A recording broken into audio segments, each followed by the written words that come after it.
Hi friends, welcome back to my channel. இன்னைக்கு நம்ம என்ன ரெசிபி பார்க்க போறோம்னா ஒரு சூப்பர் ஹெல்த்தியான ஒரு ஸ்நாக் ரெசிபி தான் பார்க்க போறோம். Evening snack recipe. அதுவும் நம்மளோட சர்க்கரைவள்ளி கிழங்கு வச்சு எப்படி செய்யலாம்னு தான் பார்க்க போறோம். ரெண்டு ஸ்நாக்ஸ் வந்துட்டு இன்னைக்கு நான் வந்து அந்த சர்க்கரைவள்ளி கிழங்கு வச்சு செஞ்சிருக்கேன். சர்க்கரைவள்ளி கிழங்கு சீனி கிழங்குன்னு கூட சொல்லுவாங்க. இங்கிலீஷ்ல ஸ்வீட் பொட்டேட்டோ. இதுல ஒன்னு வந்து ஸ்வீட் பொட்டேட்டோ கொழுக்கட்டை, அப்புறமா வந்துட்டு கார பணியாரம். இந்த ரெண்டும் தான் நம்ம இன்னைக்கு இந்த சீனி கிழங்கு வச்சு செய்ய போறோம். ரொம்ப சிம்பிள் அண்ட் ஈஸி. கண்டிப்பா நீங்களும் வீட்ல ட்ரை பண்ணி பாருங்க. இப்போ சம்மர் லீவ் குட்டீஸ்ங்க ஸ்நாக்ஸ் கேட்டாங்கன்னா கண்டிப்பா இந்த ஹெல்த்தியான ஸ்நாக்ஸை நீங்க செஞ்சு கொடுத்து பாருங்க.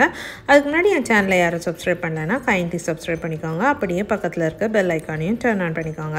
அப்பதான் நான் போடுற வீடியோஸ் எல்லாம் உங்களுக்கு உடனுக்குடன் வரும். இப்போ வாங்க இந்த சூப்பர் ஹெல்த்தியான சிம்பிளான சூப்பரான ஈவினிங் ஸ்நாக் எப்படி செய்யலாம்னு பார்க்கலாம். அதுக்கு நான் இன்னைக்கு வந்து 1/2 கிலோ வந்து சர்க்கரைவள்ளி கிழங்கை வந்து நல்லா வேக வச்சு எடுத்து வச்சுருக்கேன். இதில் வந்து 1/4 கிலோ நான் எடுத்து ஸ்வீட் கொழுக்கட்டையும் 1/4 கிலோ வந்து கார பணியாரமும் செய்ய போகிறேன். இப்போ ஒரு 1/4 கிலோ எடுத்துகிட்டு நல்லா அதோட தோல் எல்லாத்தையும் ரிமூவ் பண்ணிடுங்க. நல்லா வேக வச்சு எடுத்ததுக்கப்புறமா தோலை ரிமூவ் பண்ணி எடுத்துருங்க.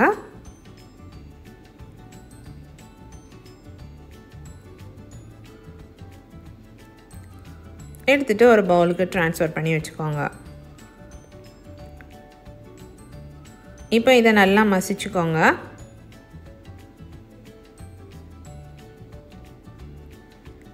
நல்லா கை வச்சு மசிச்சு விட்டுருங்க.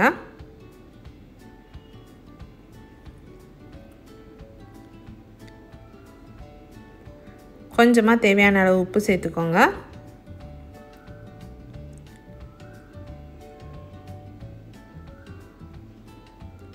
அரை கப் வந்து அரிசி மாவு சேர்த்துக்கோங்க.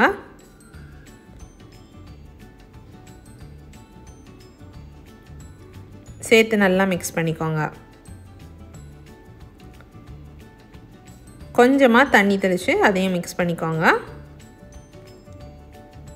நமக்கு கையில் பால் பிடிக்கிற அளவுக்கு கரெக்டாக இருக்கணும். அந்த அளவுக்கு தண்ணி ஆட் பண்ணிக்கோங்க. இப்போ இதில் 2 டேபிள் ஸ்பூன் வந்து நான் வந்து சர்க்கரை பவுடர் ஆட் பண்ணியிருக்கேன்.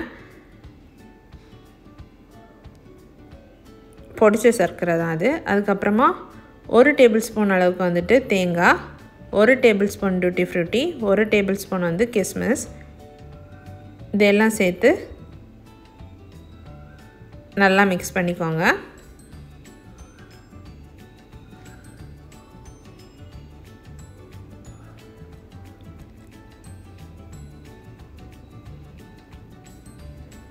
நல்லா மிக்ஸ் பண்ணிவிட்டு குட்டி குட்டி பால்ஸாக பிடிச்சிக்கோங்க.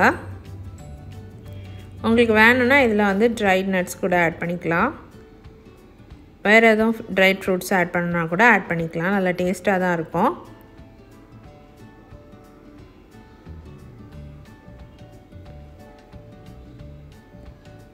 இப்படி நல்லா பிடிச்சிட்டு எல்லாத்தையும் ரவுண்டாக பிடிச்சி எடுத்துக்கோங்க.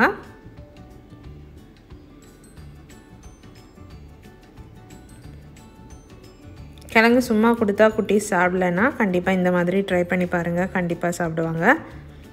இப்போ இதை எல்லாத்தையும் நம்ம ரெடி பண்ணி வச்சுக்கிட்டோம்.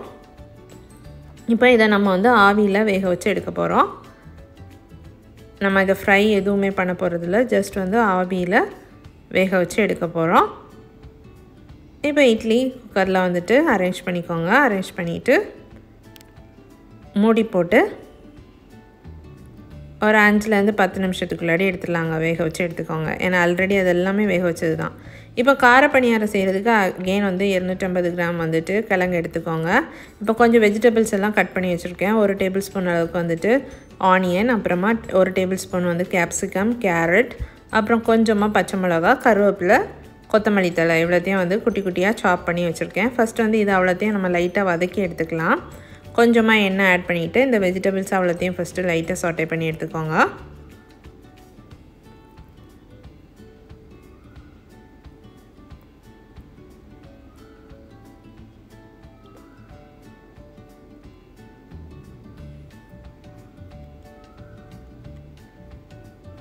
எல்லாத்தையும் சேர்த்து கூட கொஞ்சமாக உப்பு சேர்த்து லைட்டாக வதக்கி எடுத்துக்கோங்க.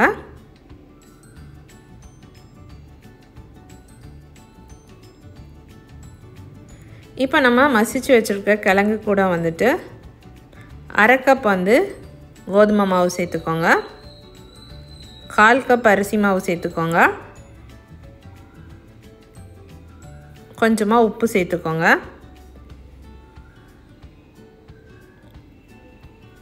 சேர்த்துட்டு எல்லாத்தையும் நல்லா மிக்ஸ் பண்ணிக்கோங்க.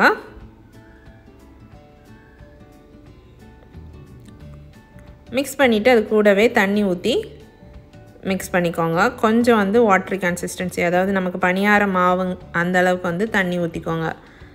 அந்த கன்சிஸ்டன்சிக்கு வந்து தண்ணி ஆட் பண்ணி நல்லா மிக்ஸ் பண்ணிக்கோங்க.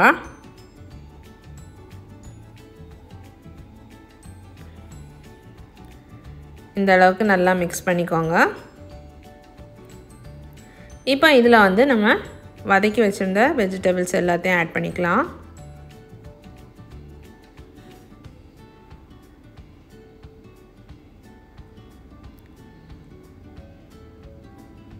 அது கூடவே 1 டேபிள் ஸ்பூன் அளவுக்கு தேங்காய் சேர்த்துக்கோங்க. சேர்த்து எல்லாத்தையும் நல்லா மிக்ஸ் பண்ணிக்கோங்க.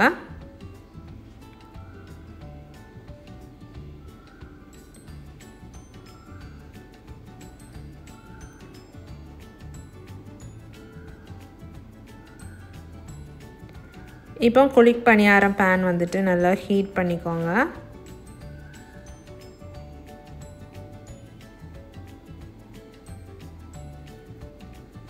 அதில் இப்போ கொஞ்சமாக எண்ணெய் ஊற்றிக்கோங்க.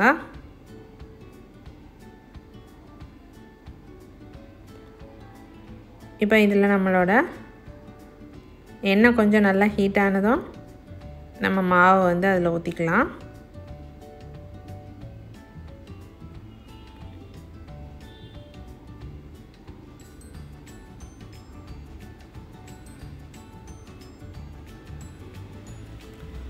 இது வந்துட்டு நம்ம ரொம்ப ஹெல்த்தியானது. பிகாஸ் இதில் நம்ம ரவை எதுவுமே ஆட் பண்ணல, ஒன்லி கோதுமை மாவும் அரிசி மாவும் தான் ஆட் பண்ணியிருக்கோம். ஸோ இந்த மாதிரி செஞ்சுக்கோங்க. லைட்டாக மூடி போட்டு குக் பண்ணி எடுத்துக்கோங்க.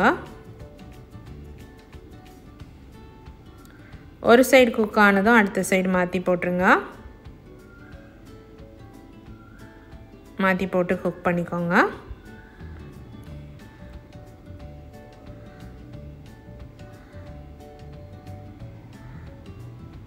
நல்லா மாற்றி போட்டு குக் பண்ணி எடுத்துக்கோங்க. சூப்பரான 2 விதமான ஈவினிங் ஸ்நாக் ரெடி. ஸ்வீட்டும் கார பணியாரமும். ஸோ ஸ்வீட் கொழுக்கட்டை அண்ட் கார பணியாரம் கண்டிப்பாக நீங்களும் உங்கள் வீட்டில் செஞ்சு பாருங்கள். இந்த கார பணியாரத்துக்கு நல்ல காரமாக வந்துட்டு கார சட்னி வச்சு சாப்பிட்டிங்கன்னா ரொம்ப டேஸ்ட்டாக இருக்கும். ஸோ அதையும் ட்ரை பண்ணி பாருங்கள். இது ரொம்ப சிம்பிள் ஸ்நாக். ஸோ கண்டிப்பாக உங்கள் வீட்டில் ட்ரை பண்ணி பாருங்கள். என் வீடியோஸ் உங்களுக்கு பிடிச்சிருந்துச்சுன்னா மறக்காமல் என் சேனலை சப்ஸ்கிரைப் பண்ணுங்கள், லைக் பண்ணுங்கள், ஷேர் பண்ணுங்கள். தேங்க்யூ.